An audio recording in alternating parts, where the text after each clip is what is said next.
Wise Italy, what nobody tells you about using Wise as an expat in 2026. So the reality check why Wise isn't your only bank.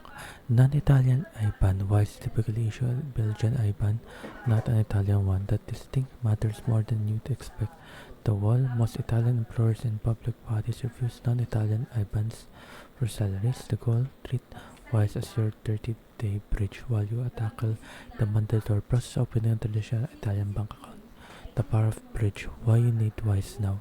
Instant utility. Open your account before departure arrive with a working payment method, not an empty wallet. Massive savings. Traditional bank wires hires 2 to 4% from fees. Wise uses the mid-market rate with transparent fees of just 0.4 to 0.8.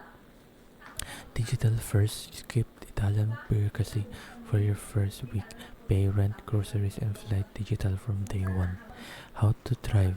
The Pro strategy, the hybrid approach, keep Wise long term for international transfers, but pair it with a local bank like Instea, San Paulo, or Unique rated for domestic admin.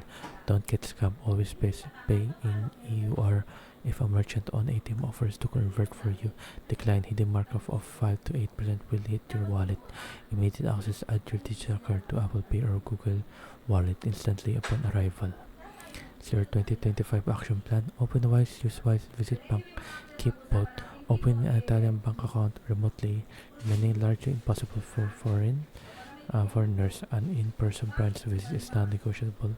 Use Wise to bridge the gap, then run a dual account system for maximum flexibility. Key reminder, secure codec, fiscal first. It's a gateway to everything financially in Italy. There you guys. Hope you guys enjoyed. If you have questions, dapat ako question pala guys. As soon as possible, and thank you guys.